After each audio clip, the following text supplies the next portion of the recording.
Viewers welcome back on program. So viewers end वाले section में ਆਪਾਂ ਗੱਲਬਾਤ ਕਰਨ ਜਾ ਰਹੇ ਹਾਂ ਕਿ ਅੱਜ ਉਹ ਦਿਨ ਹੈ ਜਿਸ ਦਿਨ 23 ਮਾਰਚ 1775 ਨੂੰ ਵਰਜੀਨੀਆ ਕਨਵੈਨਸ਼ਨ ਵਿੱਚ ਪੈਟਰਿਕ ਹੈਨਰੀ ਨੇ ਬ੍ਰਿਟਿਸ਼ ਸਾਮਰਾਜ ਤੋਂ ਆਜ਼ਾਦ ਹੋਣ ਦੀ ਵੰਗਾਰ ਪਾਉਂਦਿਆਂ ਕਿਹਾ ਸੀ ਕਿ ਸਾਨੂੰ ਹੁਣ ਆਪਣੀ ਹੋਂਦ ਦੀ ਲੜਾਈ ਲੜਨੀ ਪਏਗੀ। ਉਸਨੇ ਆਪਣੀ ਸਪੀਚ ਦਾ ਐਂਡ ਇਹਨਾਂ ਲਫ਼ਜ਼ਾਂ ਨਾਲ ਕੀਤਾ ਸੀ, गिव मी लिबर्टी और गिव मी डेथ, मौत ਜਾਂ ਆਜ਼ਾਦੀ। ਸੋ ਇਸ ਬਾਰੇ ਆਪਾਂ ਗੱਲਬਾਤ ਕਰਨ ਜਾ ਰਹੇ ਹਾਂ। ਸੋ ਅਸੀਂ ਚਾਹਾਂਗੇ ਕਿ ਤੁਸੀਂ ਨਾਲ ਇਸੇ ਤਰ੍ਹਾਂ ਬਣੇ ਰਹਿਣਾ, ਦੇਖਣ ਸੁਣ ਲਿਆ ਲਿਖਣ ਲਈ ਤੁਹਾਡਾ ਸਭ ਦਾ ਬਹੁਤ ਬਹੁਤ ਸ਼ੁਕਰੀਆ ਜੀ। ਡਾਕਟਰ ਸਾਹਿਬ ਕੀ ਵਿਚਾਰਾਂ ਨੇ? ਦੇਖੋ, ਅਸੀਂ ਜਿਹੜੇ ਸਾਡੇ ਵੀਰ ਭੈਣਾਂ ਫੇਸਬੁੱਕ ਦੇ ਉੱਤੇ ਲਾਈਵ ਚੈਟ ਤੇ ਸਾਡੇ ਨਾਲ ਜੁੜੇ ਨੇ ਉਹਨਾਂ ਨੂੰ ਵੀ ਐਕਨੋਲੇਜ ਕਰਨਾ ਚਾਹੁੰਦੇ। ਅੱਛਾ ਭੈਣ ਜੀ ਕਿਰਨਜੀਤ ਕੌਰ ਲਿਖਦੇ ਨੇ, I appreciate our Tamil brothers for coming all the way to Punjab to share our pain. Sikh ਨਾ ਤਾਂ ਦੁਸ਼ਮਣੀ ਭੁੱਲਦੇ ਹਨ ਤੇ ਨਾ ਹੀ ਔਖੇ ਵੇਲੇ ਹਾਂ ਦਾ ਨਾਰਾ ਮਾਰਨ ਵਾਲਿਆਂ ਨੂੰ। ਤੁਸੀਂ ਬਿਲਕੁਲ ਠੀਕ ਫਰਮਾਇਆ ਭੈਣ ਜੀ। ਅੱਜ ਤੱਕ ਵੀ ਅਸੀਂ ਸ਼ੇਰ ਮੁਹੰਮਦ ਖਾਨ ਨਵਾਬ ਮਲੇਰਕੋਟਲਾ ਨੂੰ ਯਾਦ ਕਰਦੇ ਹਾਂ ਔਰ ਮਲੇਰਕੋਟਲੇ ਦੇ ਵਿੱਚ ਸਾਡੇ ਮੁਸਲਮਾਨ ਭੈਣ ਭਰਾ ਸੁਖੀ ਵਸਦੇ ਨੇ 3 ਸਦੀਆਂ ਬਾਅਦ ਵੀ, ਕਿਉਂਕਿ ਸਾਨੂੰ ਕਦੇ ਨਹੀਂ ਭੁੱਲਿਆ ਕਿ ਉਹਨਾਂ ਨੇ ਸਾਹਿਬਜ਼ਾਦਿਆਂ ਦੇ ਹੱਕ ਦੇ ਵਿੱਚ ਹਾਂ ਦਾ ਨਾਰਾ ਮਾਰਿਆ ਸੀ ਸਰਹੰਦ ਦੀ ਕਚਹਿਰੀ 'ਚ। ਹਰਜੀਤ ਸਿੰਘ ਖਾਲਸਾ ਉਹਨਾਂ ਨੇ ਫਤਿਹ ਬੁਲਾਈ ਹੈ, ਸੋਹਣ ਸਿੰਘ ਮਾਲ ਉਹਨਾਂ ਨੇ ਵੀ ਤੁਹਾਨੂੰ ਔਰ ਮੈਨੂੰ ਫਤਿਹ ਬੁਲਾਈ ਹੈ, ਅਰਜਨ ਸਿੰਘ ਉਹਨਾਂ ਨੇ ਵੀ ਫਤਿਹ ਬੁਲਾਈ ਹੈ। ਅਮੀਰ ਫਵਾਦ ਕਹਿੰਦੇ ਨੇ, I am regular listener of your programme using VPN। ਇਹ VPN ਹੀ ਉੱਥੇ ਤਰੀਕਾ ਪਹੁੰਚ ਕਰਨ ਦਾ। Whole media is biased but I find your program totally on reality and truth based. Thanks, ਬਹੁਤ ਸ਼ੁਕਰੀਆ ਫਵਾਦ ਸਾਹਿਬ। ਤੁਹਾਡੇ ਵਰਗੇ ਵਿਊਅਰ ਹੀ ਸਾਡਾ ਸਰਮਾਇਆ ਨੇ ਜਿਹੜੇ ਸਾਨੂੰ ਵੀ ਚੱਲਦਾ ਰੱਖਦੇ ਨੇ ਕਿ ਐਟਲੀਸਟ ਸੱਚ ਦੇ ਆਸ਼ਿਕ ਵੀ ਅਰਾਊਂਡ ਨੇ। ਵਰਿੰਦਰ ਸਿੰਘ ਲਿਖਦੇ ਨੇ, ਸ਼ਾਹ ਮੁਹੰਮਦਾ ਅੰਤ ਨੂੰ ਸੋਈ ਹੋਣੀ ਜਿਹੜੀ ਕਰੇਗਾ ਖਾਲਸਾ ਪੰਥ ਮੀਆਂ। ਇਹ ਬਿਲਕੁਲ ਠੀਕ ਹੈ, ਹਿਸਟੋਰੀਕਲੀ ਵੀ ਟਰੂ ਹੈ, ਪਰ ਅੱਜ ਖਾਲਸਾ ਜਿਹੜਾ ਹੈ ਉਹ ਘੱਲੂਘਾਰੇ ਦਾ ਸ਼ਿਕਾਰ ਹੈ, ਪਰ ਅਸੀਂ ਇਸ ਚੋਂ ਨਿਕਲਾਂਗੇ ਔਰ ਸੱਚ ਦਾ ਸੂਰਜ ਅਲਟੀਮੇਟਲੀ ਸਾਊਥ ਏਸ਼ੀਆ ਦੇ ਹੋਰਾਈਜ਼ਨ ਦੇ ਉੱਤੇ ਚੜ੍ਹੇਗਾ। ਦਰਿਆਏ ਜਮਨਾ ਤੋਂ ਵਾਘਾ ਤੱਕ ਇੰਡੀਪੈਂਡੈਂਟ ਸੋਵਰਨ ਨੇਸ਼ਨ ਖਾਲਿਸਤਾਨ ਇੱਕ ਰਿਐਲਿਟੀ ਹੋਏਗਾ। ਭੈਣ ਜੀ ਬਲਪ੍ਰੀਤ ਕੌਰ ਸਰਨ ਲਿਖਦੇ ਨੇ, ਪੰਜਾਬ ਪੁਲਿਸ ਵਿੱਚ ਚੁਣ ਕੇ ਬੁੱਚੜ ਭਰਤੀ ਕਰਦੇ ਨੇ, ਪੱਗ ਬੰਨਣ ਦਾ ਕੋਈ ਹੱਕ ਨਹੀਂ ਇਹਨਾਂ ਨੂੰ। Starting to hate that khaki uniform, shame on them. ਭੈਣ ਜੀ ਇਹ ਤਾਂ ਸਾਰੇ ਮਰਸਨਰੀ ਨੇ, ਅੰਗਰੇਜ਼ਾਂ ਦੇ ਵੇਲੇ ਉਹਨਾਂ ਦੇ ਕੁੱਤੇ ਬਣ ਕੇ ਆਪਣਿਆਂ ਤੇ ਜ਼ੁਲਮ ਕਰਦੇ ਸੀ, ਅੱਜ ਇਹਨਾਂ ਦੀ ਪੇਰੋਲ ਤੇ ਨੇ। ਗੱਲ ਸਿਸਟਮ ਦੇ ਖਿਲਾਫ, ਜਿਵੇਂ ਕਿਸੇ ਨੇ ਕਿਹਾ ਸੀ ਕੁੱਤੇ ਤੇ ਸ਼ੇਰ 'ਚ ਫਰਕ ਹੁੰਦਾ ਹੈ ਕਿ ਕੁੱਤਾ ਜਿਹੜਾ ਸੋਟੀ ਮਾਰ ਰਿਹਾ ਹੁੰਦਾ ਸੋਟੀ ਨੂੰ ਫੜ ਲੈਂਦਾ ਮੂੰਹ 'ਚ, ਸ਼ੇਰ ਜਿਹੜਾ ਹੈ ਉਹ ਸ਼ਿਕਾਰੀ ਨੂੰ ਪੈਂਦਾ ਹੈ, ਉਹ ਬੰਦੂਕ ਦੇ ਨਾਲ ਨਹੀਂ ਫੜਦਾ, ਉਹਨੂੰ ਪਤਾ ਹੁੰਦਾ ਕੌਣ ਕਰ ਰਿਹਾ। ਸੋ ਅਸੀਂ ਸ਼ਿਕਾਰੀ ਨੂੰ ਹੀ ਪੈਣਾ ਕਿ ਭਾਈ ਦਿੱਲੀ ਦਰਬਾਰ ਨੂੰ ਜਿਹੜਾ ਹੈ ਇੱਕ ਵਾਰੀ ਉਹਨਾਂ ਦਾ ਤਖਤਾ ਮੁੱਦਾ ਮਾਰ ਦਈਏ। ਇਹ ਸਾਰੇ ਮਰਸਨਰੀ ਜਿਹੜੇ ਨੇ ਇਹਨਾਂ ਤੋਂ ਅਸੀਂ ਕੀ ਆਸ ਕਰਦੇ। ਮਨਜੀਤ ਕੌਰ ਲਿਖਦੇ ਨੇ, democracy has been hijacked in India, human rights are reserved for VIPs, politicians and their friends. ਬਿਲਕੁਲ ਠੀਕ ਫਰਮਾਇਆ ਤੁਸੀਂ। ਜਸਪੀਰ ਸਿੰਘ ਹੋਰਾਂ ਨੇ ਫਤਿਹ ਬੁਲਾਈ ਹੈ। ਜਸ ਸਿੰਘ ਕਹਿੰਦੇ ਨੇ, please request Punjabi people next election don't vote Aam Aadmi Party please, we need out of Punjab this party. Jas Singh ji ਹੁਣ ਇਸ ਖੇਡ 'ਚ ਜਿਹੜਾ ਉਹ ਕਿੰਨੀ ਕੁ ਦੇਰ ਅਸੀਂ ਰਵਾਂਗੇ ਕਿ ਵੀ ਇਹ ਨਹੀਂ B ਆ ਜਾਏ, B ਨਹੀਂ C ਆ ਜਾਏ। ਹੁਣ ਤਾਂ ਇਹੀ ਰੱਖੋ ਕਿ ਭਾਈ ਇਹ ਸਾਡਾ ਇਹਨਾਂ ਦੇ ਕੋਈ ਸਿਸਟਮ ਨਾਲ ਲਾਗਾ ਦੇਗਾ ਨਹੀਂ, ਅਸੀਂ ਆਪਣੀ ਧਰਤੀ ਨੂੰ ਆਜ਼ਾਦ ਕਰਵਾਉਣਾ, ਉਸ ਪਾਸੇ ਵੱਲ ਵਧੀਏ। ਗੁਰਸਿੱਖ ਢਿੱਲੋਂ ਲਿਖਦੇ ਨੇ, ਡਾਕਟਰ ਸਾਹਿਬ ਜੀ ਛੋਟਾ ਬੇਅੰਤਾ ਬੁੱਚੜ ਆਉਣ ਵਾਲੇ ਕੁਝ ਸਮੇਂ ਬਾਅਦ ਪੰਜਾਬ ਦੀ ਜਵਾਨੀ ਦਾ ਵੀ ਕਤਲੇਆਮ ਜ਼ਰੂਰ ਕਰੂਗਾ। ਸਿੱਖ ਕੌਮ ਨੂੰ ਹੁਣ ਇੱਕ ਨਿਸ਼ਾਨ ਸਾਹਿਬ ਦੇ ਥੱਲੇ ਇਕੱਠੇ ਹੋ ਜਾਣਾ ਚਾਹੀਦਾ ਹੈ। ਇਸ ਨੇ ਹਥਿਆਰਾਂ ਤੇ ਤਾਂ ਹੀ ਪਾਬੰਦੀ ਲਗਾਈ ਹੈ ਕਿ ਮਾਵਾਂ ਦੇ ਪੁੱਤ ਮਾਰਨੇ ਸੌਖੇ ਹੋਣ। ਇਹ ਤਾਂ ਪਹਿਲਾਂ ਹੀ ਜਾ ਕੇ ਮੱਥਾ ਟੇਕਾਇਆ ਅਮਿਤ ਸ਼ਾਹ ਨੂੰ ਕਹਿ ਕੇ ਕਿ ਜੀ ਤੁਸੀਂ ਰਨ ਕਰੋ ਜੋ ਵੀ ਹੈ। ਔਰ ਇਸ ਵੇਲੇ ਤਾਂ ਪੰਜਾਬ ਪੁਲਿਸ ਜਿਹੜੀ ਆ ਉਹ ਸਿਰਫ ਦਰਸ਼ਨੀ ਰੱਖੀ ਹੋਈ ਹੈ, ਇਹ ਸਾਰਾ ਹੀ ਜਿਹੜਾ ਸੈਂਟਰ ਦੇ ਹਵਾਲੇ। ਔਰ ਇਹ ਬਿਲਕੁਲ ਇਹ ਤਾਂ ਬੇਨਤੀ ਬੁੱਚੜ ਦੀ ਹੀ ਅੱਗੋਂ ਨਸਲ ਹੈ। ਔਰ ਫਿਰ ਮਨਦੀਪ ਸਿੰਘ ਫਤਿਹ ਬੁਲਾਉਂਦੇ ਨੇ, ਗੁਰਦੀਪ ਸਿੰਘ ਫਤਿਹ ਬੁਲਾ ਕੇ ਕਹਿੰਦੇ ਨੇ, ਭੰਡ ਬੇਅੰਤ ਦੀ ਨਜਾਇਜ਼ ਔਲਾਦ ਦੇ ਸਬੂਤ ਦੇ ਰਿਹਾ ਦੁਨੀਆ ਸਾਹਮਣੇ, ਜਿਵੇਂ ਮੋਦੀ ਤੇ ਗੈਂਡਾ RSS ਔਰੰਗਜ਼ੇਬ ਦੀ ਔਲਾਦ ਹੋਣ ਦੇ ਉਹ ਤਾਂ ਸਾਹਮਣੇ ਹੀ ਹੈ ਜੀ ਕਿ ਹੁਣ ਬਾਰ-ਬਾਰ ਇਹਨਾਂ ਬਾਰੇ ਕੀ ਕਹਿਣਾ। ਇੰਦਰਜੀਤ ਸਿੰਘ ਦਵਿੰਦਰ ਸੰਧੂ ਉਹਨਾਂ ਨੇ ਕਿਹਾ ਆਜ਼ਾਦੀ ਹੱਲ ਹੈ। ਇੰਦਰਜੀਤ ਸਿੰਘ ਸਿੱਧੂ ਕਹਿੰਦੇ ਨੇ, ਅੱਜ ਹਰੀਕੇ ਵਾਲੀ ਘਟਨਾ ਦੇਖੀ, ਹੁਣ ਸਬਰ ਟੁੱਟ ਰਿਹਾ, ਪੀਸਫੁਲ ਤਰੀਕੇ ਨਹੀਂ ਹੁਣ ਹੁੰਦਾ ਦਿਖ ਰਿਹਾ ਕਿ ਸਿੱਖ ਸਿਰਫ ਕੁੱਟ ਖਾਣ ਲਈ ਨੇ। ਇੰਦਰਜੀਤ ਸਿੰਘ ਜੀ ਤੁਸੀਂ ਬਿਲਕੁਲ ਠੀਕ ਕਹਿ ਰਹੇ ਹੋ, ਪਰ ਇਹ ਵੀ ਦੇਖਣਾ ਪਏਗਾ ਕਿ ਭਾਈ ਅਸੀਂ ਕਿਵੇਂ ਆਪਣੀ ਗੱਲ ਨੂੰ ਅੱਗੇ ਤੋਰਨਾ। ਇਸ ਦੇ ਲਈ ਇਸ ਪਲੇਟਫਾਰਮ ਤੋਂ ਕੁਝ ਬਹੁਤਾ ਅਸੀਂ ਡਿਸਕਸ ਨਹੀਂ ਕਰ ਸਕਦੇ। ਵੀਰ ਦਲਜੀਤ ਸਿੰਘ ਕਹਿੰਦੇ ਨੇ ਪੰਜਾਬ ਵਾਲਿਓ ਇਹ ਪੋਲਿਟਿਕਸ ਪੰਜਾਬ ਟੀਵੀ ਅਤੇ ਟੀਵੀ 84 ਆਪ ਰੋਜ਼ਾਨਾ ਦੇਖੋ। ਜੇ ਸੱਚਾਈ ਜਾਣਨਾ ਚਾਹੁੰਦੇ ਹੋ ਤਾਂ ਭਾਰਤ ਦੇ ਚੈਨਲ ਦੇਖਣੇ ਬੰਦ ਕਰੋ ਜੋ ਕਿ ਬਿਲਕੁਲ ਝੂਠ ਬੋਲ ਰਹੇ ਨੇ, ਸਿੱਖਾਂ ਦੀ ਕਿਰਦਾਰਕੁਸ਼ੀ ਕਰ ਰਹੇ ਨੇ। ਇਹ ਸੱਚੋ ਸੱਚ ਪ੍ਰੋਗਰਾਮ ਸੋਮਵਾਰ ਤੋਂ ਸ਼ੁੱਕਰਵਾਰ ਤੱਕ ਸੁਣੋ ਅਤੇ politics Punjab UK politics Punjab TV programme ਵੀ ਜ਼ਰੂਰ ਸੁਣੋ। ਦੋਵੇਂ ਚੈਨਲ ਭਾਰਤ ਵਿੱਚ ਬੈਨ ਹਨ, ਸੋ ਤੁਸੀਂ YouTube ਦੀ ਸੈਟਿੰਗ ਤੇ ਜਾ ਕੇ ਲੋਕੇਸ਼ਨ ਬਦਲੋ। ਭਾਰਤ ਤੋਂ Canada, England, Australia, New Zealand, Germany, Italy, Switzerland, Hong Kong, America ਆਦਿ ਕਿਸੇ ਵੀ ਦੇਸ਼ ਦੀ ਲੋਕੇਸ਼ਨ ਬਦਲ ਕੇ ਭਾਰਤ ਵਿੱਚ ਪੰਜਾਬ ਵਿੱਚ ਇਹ ਚੈਨਲ ਦੇਖ ਸਕਦੇ ਹੋ। ਵੀਰੋ ਭੈਣੋ, ਇਹ ਕਾਪੀ ਕਰਕੇ ਆਪਣੇ ਦੋਸਤਾਂ, ਮਿੱਤਰਾਂ, ਰਿਸ਼ਤੇਦਾਰਾਂ ਨੂੰ ਫੇਸਬੁੱਕ, WhatsApp ਦੇ ਗਰੁੱਪਾਂ ਵਿੱਚ ਸ਼ੇਅਰ ਕਰੋ। ਵੀਰ ਦਲਜੀਤ ਸਿੰਘ ਦਾ ਬਹੁਤ ਬਹੁਤ ਸ਼ੁਕਰੀਆ। ਔਰ ਉਹਨਾਂ ਨੇ ਰਸਤਾ ਵੀ ਦੱਸ ਦਿੱਤਾ ਹੈ ਪੰਜਾਬ ਵਾਲਿਆਂ ਨੂੰ ਕਿ ਜੇ ਤੁਸੀਂ ਲੋਕੇਸ਼ਨ ਬਦਲਦੇ ਹੋ ਤੇ ਤੁਸੀਂ ਦੇਖ ਸਕਦੇ ਹੋ। ਅਮੀਰ ਫਵਾਦ ਜੀ ਉਹਨਾਂ ਨੇ ਫੇਰ ਲਿਖਿਆ ਹੈ, doctor sahib I am firm Kashmir was made laboratory by RSS after experimenting in Kashmir they are using the same strategy in Punjab. Curfew on media, internet, fake encounters, arresting people under UAPA, NSA, etc. They are repeating it in Punjab now. Still you people are lucky that you have international support, but there is no one to talk about us. Still we Kashmiris fighting 10 lakh army for freedom. The problem is exaggerated by RSS and its Nagpur government. Fawad ਸਾਹਿਬ ਬਹੁਤ ਸ਼ੁਕਰੀਆ, ਤੁਸੀਂ ਠੀਕ ਬਿਆਨਿਆ। ਪਰ ਜੇ ਤੁਸੀਂ ਸਾਡੇ ਨਾਲ ਪਹਿਲਾਂ ਤੋਂ ਜੁੜੇ ਹੋ ਤੇ ਤੁਸੀਂ ਇਹ ਦੇਖ ਸਕਦੇ ਹੋ ਕਿ ਪਿਛਲੇ 10 ਸਾਲ ਤੋਂ ਜਿਵੇਂ ਅਸੀਂ ਖਾਲਿਸਤਾਨ ਦੀ ਆਜ਼ਾਦੀ ਲਈ ਆਵਾਜ਼ ਬੁਲੰਦ ਕੀਤੀ ਹੈ, ਕਸ਼ਮੀਰੀ ਭੈਣਾਂ ਭਰਾਵਾਂ ਦਾ ਦਰਦ ਵੀ ਅਸੀਂ ਉਵੇਂ ਹੀ ਮਹਿਸੂਸ ਕਰਦੇ ਹਾਂ। ਔਰ ਉਹਨਾਂ ਬਹਾਦਰ ਯੋਧਿਆਂ ਨੂੰ, ਔਰ ਸੱਚਮੁੱਚ ਤੁਸੀਂ ਜਿਵੇਂ 10 ਲੱਖ ਫੌਜ ਦੇ ਹੁੰਦਿਆਂ ਵੀ ਆਪਣੀ ਡਿਫਾਈਂਸ ਦੇ ਰਹੇ ਹੋ, ਸੈਲੂਟ। ਔਰ ਅਸੀਂ ਹਮੇਸ਼ਾ ਹੀ, ਔਰ ਮੈਂ ਤਾਂ ਈਵਨ ਇਸ ਤੱਥ ਦਾ ਹਾਮੀ ਹੈ ਜਿਹੜੀ ਕਿਸੇ ਸਿਆਣੇ ਇੰਟੈਲੈਕਚੁਅਲ ਨੇ ਕਿਸੇ ਜ਼ਮਾਨੇ 'ਚ ਕਹੀ ਸੀ ਕਿ road from Lahore to Kashmir goes via Amritsar. Khalistan ਦੀ ਆਜ਼ਾਦੀ ਔਰ ਕਸ਼ਮੀਰ ਦੀ ਆਜ਼ਾਦੀ ਇੱਕ ਦੂਸਰੇ ਨਾਲ ਜੁੜੇ ਹੋਏ ਨੇ। ਔਰ ਬਹੁਤ ਬਹੁਤ ਸ਼ੁਕਰੀਆ।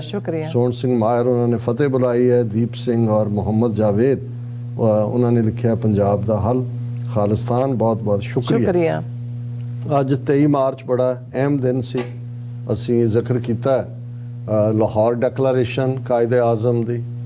ਅੱਜ 23 ਮਾਰਚ ਸ਼ਹੀਦ ਭਗਤ ਸਿੰਘ ਦਾ ਸ਼ਹੀਦੀ ਦਿਨ ਵੀ। ਪਰ ਵਰਲਡ ਹਿਸਟਰੀ 'ਚ ਬਹੁਤ ਵਾਰ, ਜਿਵੇਂ ਕੱਲ ਮੈਂ ਸੰਤ ਰਾਮ ਉਦਾਸੀ ਦੀਆਂ ਜਦੋਂ 2 ਲਾਈਨਾਂ ਦੁਹਰਾਈਆਂ ਕਿ ਜਿਹੜੇ ਭਾਵੇਂ ਕਿਸੇ ਜ਼ਮਾਨੇ ਦੇ ਵੀ ਰੈਵੋਲੂਸ਼ਨਰੀ ਹੁੰਦੇ ਨੇ, ਉਸ ਪੀਰੀਅਡ ਦੇ ਔਰੇਟਰ ਹੁੰਦੇ ਨੇ, ਸ਼ਾਇਰ ਹੁੰਦੇ ਨੇ, ਲਿਖਾਰੀ ਹੁੰਦੇ ਨੇ, ਉਹਨਾਂ ਦੀਆਂ ਲਿਖਤਾਂ ਫॉर ਆਲ ਟਾਈਮ ਹੁੰਦੀਆਂ।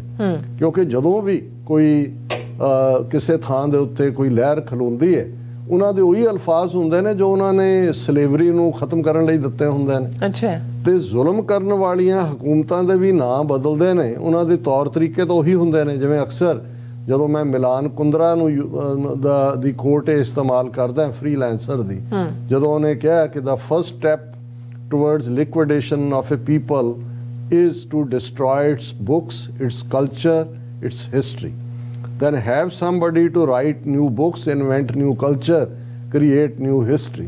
Before long, those people will forget what they were and what they are. ਹੁਣ ਇਹ ਵੀ ਅੱਜ ਵੀ ਤੁਸੀਂ ਕਿਤੇ ਵੀ ਦੇਖੋਗੇ ਜੋ ਕਸ਼ਮੀਰ 'ਚ ਹੋ ਰਿਹਾ ਹੈ, ਖਾਲਿਸਤਾਨ 'ਚ ਹੋ ਰਿਹਾ ਹੈ, ਨਾਗਿਆਂ ਨਾਲ ਹੋ ਰਿਹਾ ਹੈ, ਫਲਸਤੀਨ 'ਚ ਹੋ ਰਿਹਾ ਹੈ, ਬਾਕੀ ਦੁਨੀਆ ਦੇ ਵਿੱਚ ਜਿੱਥੇ ਰੈਵੋਲੂਸ਼ਨਰੀ ਮੂਵਮੈਂਟਸ ਨੇ, ਕਿ ਜਿਹੜੇ ਜ਼ਾਲਮ ਨੇ ਉਹ ਤੁਹਾਡੀਆਂ ਕਿਤਾਬਾਂ, ਤਹਿਜ਼ੀਬ, ਕਲਚਰ ਆਪਣਿਆਂ ਨੂੰ ਲਾ ਦੇਣਾ, ਫਿਰ ਲਿਖੋ। ਔਰ ਇੱਕ ਵਕਤ ਆ ਜਾਂਦਾ, ਇੱਕ ਜਨਰੇਸ਼ਨ ਨੂੰ ਭੁੱਲ ਜਾਂਦੀ ਆ ਵੀ ਅਸੀਂ ਕੀ ਸੀ ਕੀ ਨਹੀਂ ਆ। ਤੇ ਇਸੇ ਤਰ੍ਹਾਂ ਜਿਹੜੇ ਲੋਕ ਉਸ ਡਾਰਕ ਪੀਰੀਅਡ 'ਚ ਉਹਨਾਂ ਦੀਆਂ ਲਿਖਤਾਂ ਇਨਸਪਾਇਰ ਕਰਦੀਆਂ ਨੇ, ਜਿਵੇਂ ਅਮਰੀਕਨ ਰੈਵੋਲੂਸ਼ਨ ਦੇ ਪੀਰੀਅਡ 'ਚ ਮਿਸਟਰ ਪੇਨ ਦੀਆਂ ਲਿਖਤਾਂ ਜਿਹੜੀਆਂ ਨੇ ਅੱਜ ਵੀ ਕਾਮਨ ਸੈਂਸ ਕਿਤਾਬਚੇ ਨੇ, ਅਮਰੀਕਾ ਦੀ ਸਟਰਗਲ ਨੂੰ ਵਾਪਸ ਜ਼ਿੰਦਾ ਕਰਤਾ ਸੀ। ਜਦੋਂ ਬਹੁਤੇ ਲੋਕ ਸਮਝਣ ਲੱਗ ਗਏ ਸੀ ਕਿ ਬ੍ਰਿਟਿਸ਼ ਤਾਂ ਇੰਨੇ ਪਾਵਰਫੁਲ ਨੇ, ਅਸੀਂ ਇਹਨਾਂ ਦੇ ਖਿਲਾਫ ਪੰਗਾ ਕਿਉਂ ਲਿਆ। ਔਰ ਉਹਨੇ ਮਿਸਟਰ ਪੇਨ ਨੇ ਲਿਖਿਆ ਸੀ ਕਿ dark days try the soul of man, sunshine patriots wither away, only those with conviction stand their ground. ਕਿ ਵੀ ਜਿਹੜੇ ਤੁਹਾਡੇ ਲਈ ਕਸ਼ਟਾਂ ਭਰੇ ਦਿਨ ਹੁੰਦੇ ਨੇ, ਔਖੇ ਦਿਨ ਹੁੰਦੇ ਨੇ, ਇਹ ਤੁਹਾਡੀ ਪਰਖ ਹੁੰਦੀ ਹੈ ਤੇ ਜਿਹੜੇ ਧੁੱਪ ਚੜੀ ਤੇ ਦੇਸ਼ ਭਗਤ ਬਣੇ ਹੁੰਦੇ ਨੇ, ਜਿਵੇਂ ਅੱਜ ਭਾਈ ਅੰਮ੍ਰਿਤਪਾਲ ਸਿੰਘ ਦੇ ਮਾਮਲੇ 'ਚ ਅਸੀਂ ਦੇਖ ਰਹੇ ਹਾਂ, ਅਖੌਤੀ ਸਿੱਖ ਤੇ ਸੋ ਕਾਲਡ ਰੈਵੋਲੂਸ਼ਨ, ਉਹ ਉੱਡ ਜਾਂਦੇ ਨੇ। ਅੱਛਾ। ਔਰ ਜਿਨ੍ਹਾਂ ਦੀ ਕਨਵਿਕਸ਼ਨ ਹੁੰਦੀ ਆ ਉਹ ਅੱਡੀ ਕੱਢ ਕੇ ਖਲੋ ਜਾਂਦੇ ਨੇ, ਉਹੀ ਚੇਂਜ ਕਰਦੇ ਨੇ। ਅੱਛਾ। ਹੁਣ ਇਸ ਕੰਟੈਕਸਟ 'ਚ ਬਹੁਤ ਵੱਡਾ ਹਿਸਟੋਰੀਕਲ ਦਿਨ ਹੈ, ਕਿਉਂਕਿ ਅਕਸਰ ਅਸੀਂ ਪੈਟਰਿਕ ਹੈਨਰੀ, ਹਾਲਾਂਕਿ ਮੈਂ ਬਹੁਤੀ ਵਾਰੀ ਹੈਨਰੀ ਪੈਟਰਿਕ ਕਹਿੰਦਾ, ਪਰ ਇਹ ਪੈਟਰਿਕ ਉਹਦਾ ਫਸਟ ਨੇਮ ਹੈ, ਹੈਨਰੀ ਲਾਸਟ ਨੇਮ ਹੈ। ਉਹਨਾਂ ਦੀ ਇਹ ਕੋਟ ਤਾਂ ਸਾਰਿਆਂ ਨੂੰ ਪਤਾ ਹੈ, ਹਰ ਦੁਨੀਆ ਦਾ ਰੈਵੋਲੂਸ਼ਨਰੀ ਜਦੋਂ ਇਸ ਰਸਤੇ ਤੇ ਤੁਰਦਾ ਵੀ ਮੈਂ ਆਜ਼ਾਦੀ ਦਾ ਰਸਤਾ ਲੈਣਾ ਹੈ, ਤੇ ਉਹ ਕਹਿੰਦਾ ਗਿਵ ਮੀ ਲਿਬਰਟੀ ਔਰ ਗਿਵ ਮੀ ਡੈਥ, ਨਹੀਂ ਮੈਂ ਜਾਂ ਮੈਨੂੰ ਆਜ਼ਾਦੀ ਦਿਓ ਜਾਂ ਮੌਤ ਦਿਓ। ਪਰ ਇਹਦਾ ਕੰਟੈਕਸਟ ਕੀ ਹੈ? ਔਰ ਜਦੋਂ ਪੈਟਰਿਕ ਹੈਨਰੀ ਨੇ ਇਹ ਲਫ਼ਜ਼ ਕਹੇ, ਇਹ 23 ਮਾਰਚ 1775 ਸੀ। ਹੁਣ 23 America the declaration of independence 4 ਜੁਲਾਈ 1776 ਨੂੰ ਹੁੰਦੀ ਹੈ। ਅੱਛਾ। ਹੁਣ ਇਹ ਹੈਨਰੀ ਜਿਹੜਾ ਪੈਟਰਿਕ ਹੈਨਰੀ ਕੌਣ ਸੀ, ਕੀ ਸੀ, ਤੇ ਮੈਂ ਡਿਟੇਲ 'ਚ ਨਹੀਂ ਜਾਵਾਂਗਾ, ਆਲਰੇਡੀ ਅਸੀਂ ਵਕਤ ਨੂੰ ਲੰਘ ਚੁੱਕੇ ਹਾਂ। ਲੇਕਿਨ ਜਿਹੜੀ ਚੀਜ਼ ਨੇ ਅਮਰੀਕਾ ਦੀ ਜਿਹੜੀ ਸੈਕੰਡ ਇਹਨਾਂ ਦੀ ਵੱਡੀ ਵਰਜੀਨੀਆ ਦੇ ਵਿੱਚ ਕਨਵੈਨਸ਼ਨ ਹੋਈ, ਜਿਸ ਨੂੰ ਇਹਨੇ ਐਡਰੈਸ ਕੀਤਾ ਔਰ ਜਿਹਦੇ 'ਚ ਉਹਨੇ ਫੋਰਸ ਕੀਤਾ ਕਿ ਵੀ ਹੁਣ ਵਕਤ ਆ ਗਿਆ ਕਿ ਅਸੀਂ ਬ੍ਰਿਟਿਸ਼ ਕਲੋਨੀਅਲਿਜ਼ਮ ਤੋਂ ਛੁਟਕਾਰੇ ਦੇ ਲਈ ਆਪਣਾ ਮਿਲੀਸ਼ੀਆ ਬਣਾਈਏ, ਆਪਣੀ ਫੌਜ ਬਣਾਈਏ।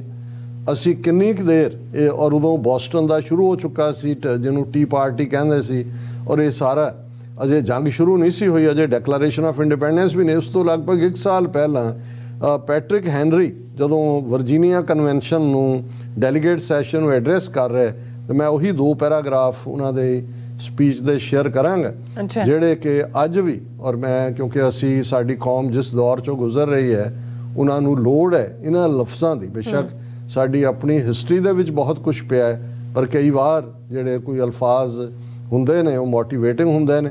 ਔਰ ਉਹਨਾਂ ਨੇ ਜਦੋਂ ਇਹ ਚੱਲ ਰਹੀ ਸੀ ਇਹਨਾਂ ਦੀ ਕਨਵੈਨਸ਼ਨ ਡੈਲੀਗੇਟ ਸੈਸ਼ਨ, ਤੇ ਮਿਲੀਸ਼ੀਆ ਦੀ ਇੰਡੀਪੈਂਡੈਂਟ ਮਿਲੀਸ਼ੀਆ ਦੇ ਲਈ ਅਮੈਂਡਮੈਂਟ ਉਹਨੇ ਪੇਸ਼ ਕੀਤੀ ਕਿ ਭਾਈ ਰਾਇਲ ਅਥਾਰਟੀ ਦੇ ਖਿਲਾਫ ਖਲੋਈਏ।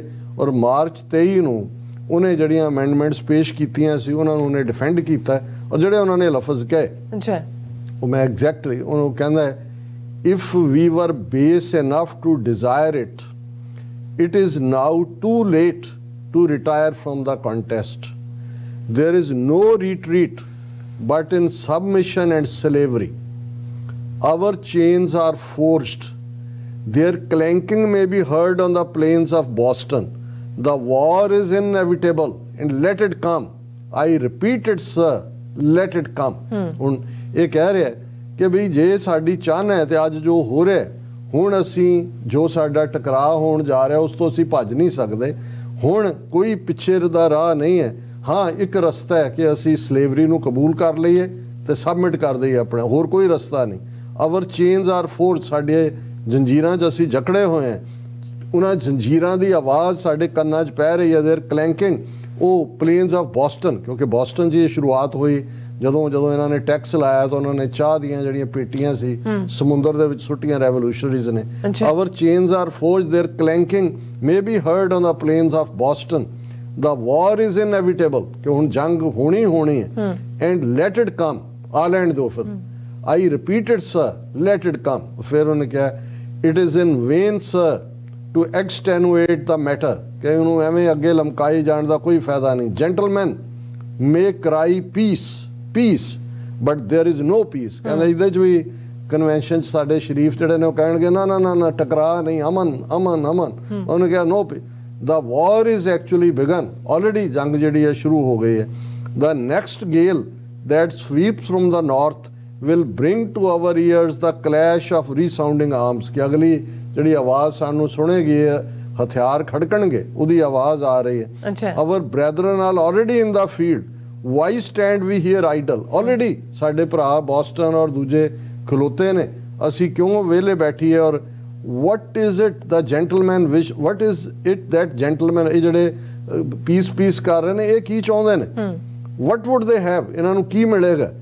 is life so dear or peace so sweet as to be purchased at the price of chains and slavery? ਇਹ ਨੇ ਲਫ਼ਜ਼ ਜਿਹੜੇ ਅੱਜ ਹਰ ਸਿੱਖ ਨੂੰ ਵੀ ਇਹ ਸੋਚਣ ਦੀ ਲੋੜ ਹੈ। ਉਹਨੇ ਕਿਹਾ ਵੀ ਕੀ ਜ਼ਿੰਦਗੀ ਇੰਨੀ ਪਿਆਰੀ ਹੈ ਜਾਂ ਇੰਨੀ ਮਿੱਠੀ ਹੈ ਇਹ ਸ਼ਾਂਤੀ ਕਿ ਤੁਸੀਂ ਜਿਹੜੀ ਹੈ ਚੇਨਾਂ ਗੁਲਾਮੀ ਦੇ ਸੰਗਲ ਪਾ ਕੇ ਤੁਸੀਂ ਇਸ ਨੂੰ ਖਰੀਦਣਾ, ਇੰਨਾ ਤੁਹਾਨੂੰ ਇਹ ਪਿਆਰਾ ਲੱਗਦਾ ਹੈ? forbid it, almighty God, I know not what course others may take, but as for me, give me liberty or give me death. ਉਹਨੇ ਕਿਹਾ ਕਿ ਮੈਨੂੰ ਨਹੀਂ ਪਤਾ, forbid it, ਵੀ ਮੈਨੂੰ ਨਹੀਂ ਪਤਾ ਬਾਕੀ ਕੀ ਸੋਚਦੇ ਨੇ। हे Almighty God ਦੇ ਸਾਹਮਣੇ ਮੈਂ ਇਹ ਸਹੁੰ ਚੁੱਕਦਾ, I know not what course others, ਮੈਨੂੰ ਨਹੀਂ ਪਤਾ ਇਹ ਦੂਸਰੇ ਕੀ ਕਰਨਗੇ, ਪਰ for ਮੇਰੇ ਲਈ ਇਹ ਹੀ ਹੈ, but as for me, give me liberty or give me death, ਕਿ ਮੇਰੇ ਲਈ ਹੋਰ ਕੋਈ ਰਸਤਾ ਨਹੀਂ ਹੈ, ਇਹ ਹੈ। ਔਰ ਇਸ ਤੋਂ ਬਾਅਦ ਉਹ ਜਿਹੜੇ ਜੈਂਟਲਮੈਨ ਵੀ ਬਣ ਕੇ ਪੀਸ ਉਹਨਾਂ ਨੂੰ ਵੀ ਸਪੋਰਟ ਕਰਨਾ ਪਿਆ ਉਸ ਨੂੰ, ਔਰ ਉਹਨੇ ਅਮਰੀਕਾ ਦੀ ਹਿਸਟਰੀ ਲਿਖ ਕੇ ਰੱਖ ਦਿੱਤੀ। ਸੋ ਅੱਜ ਵੀ ਸਾਡਾ ਤਾਂ 18ਵੀਂ ਸਦੀ ਚ ਸਲੋਗਨ ਹੀ ਇਹ ਸੀ, ਰਾਜ ਕਰੈ ਹੈ ਇੱਕ ਹੈ ਲੜ ਮਰੈ ਹੈ। ਔਰ ਅੱਜ ਅਸੀਂ ਇਸ ਮੁਕਾਮ ਤੇ ਖਲੋਤੇ ਹਾਂ, ਜਿਵੇਂ ਪੈਟਰਿਕ ਹੈਨਰੀ ਨੇ ਕਿਹਾ ਕਿ ਕੀ ਅਸੀਂ ਪੀਸ ਪੀਸ ਪੀਸ ਕੂਕ ਕੇ ਉਹੀ ਗੁਲਾਮੀ ਦੇ ਸੰਗਲ, ਉਹੀ ਗੁਲਾਮੀ ਉਸ ਨੂੰ ਹੀ ਕਬੂਲਦੇ ਰਹਿਣਾ ਕਿ ਅਸੀਂ ਇਸ ਆਜ਼ਾਦੀ ਦੇ ਰਸਤੇ ਤੇ ਆਣਾ, ਔਰ ਅਸੀਂ ਇਸ ਆਜ਼ਾਦੀ ਦੇ ਰਸਤੇ ਤੇ ਹੀ ਆਉਣਾ ਹੈ, ਖਾਲਿਸਤਾਨ ਹੀ ਸਾਡੀ ਹੋਣੀ ਹੈ। ਔਰ ਮੈਂ ਇਹ ਵੀ ਦੱਸਦੇ ਹਾਂ ਕਿ ਬਹੁਤ ਇਸ ਤੋਂ ਥੋੜੀ ਦੇਰ ਬਾਅਦ ਇੱਕ ਪੈਨਲ ਡਿਸਕਸ਼ਨ ਸਾਡੇ ਵੀਰ ਯੂਕੇ ਤੋਂ ਗੁਰਪ੍ਰੀਤ ਸਿੰਘ ਆਏ ਹੋਏ ਨੇ, ਉਹਨਾਂ ਦੇ ਨਾਲ ਹੋਏਗੀ, ਉਹਦੇ ਚ ਵੀ ਇਹ ਕਰੰਟ ਇਸ਼ੂ ਡਿਸਕਸ ਹੋਣਗੇ। ਸੋ ਬਣੇ ਰਹਿਣਾ, ਬਿਲਕੁਲ, ਖਾਲਿਸਤਾਨ ਜ਼ਿੰਦਾਬਾਦ। ਜੀ ਰਾਜ ਸਾਹਿਬ, ਤੁਹਾਡਾ ਬਹੁਤ ਬਹੁਤ ਸ਼ੁਕਰੀਆ। ਸੋ ਇਸ ਨਾਲ ਆਪਣੇ ਵਿਊਅਰਸ ਕੋਲ ਨੇ ਇਜਾਜ਼ਤ। ਵਿਊਅਰਸ, ਸਾਡੇ ਪ੍ਰੋਗਰਾਮ ਦਾ ਸਮਾਂ ਇੱਥੇ ਸਮਾਪਤ ਹੁੰਦਾ। ਤੁਸੀਂ ਆਪਣੀ ਰਾਏ ਤੇ ਸੁਝਾਅ ਸਾਨੂੰ ਭੇਜਣਾ ਭੁੱਲਣਾ ਸਾਡੇ ਇਸ ਪਤੇ ਤੇ sos@tv4.tv ਤੇ ਅਸੀਂ ਆਪਣਾ ਪ੍ਰੋਗਰਾਮ ਲੈ ਕੇ ਫਿਰ ਦੁਬਾਰਾ ਤੁਹਾਡੇ ਸਾਹਮਣੇ ਹੋਵਾਂਗੇ। ਤਦ ਤੱਕ ਲਈ ਮੈਨੂੰ ਤੇ ਆਪਣਾ ਸੁਣਾ ਗਿਆ ਦੋ ਦੇਖਦੇ ਰਹੋ TV84। ਬੁਲਾ ਦਿਓ ਫਤਿਹ। ਵਾਹਿਗੁਰੂ ਜੀ ਕਾ ਖਾਲਸਾ, ਵਾਹਿਗੁਰੂ ਜੀ ਕੀ ਫਤਿਹ। ਰੱਬ ਰਾਖਾ।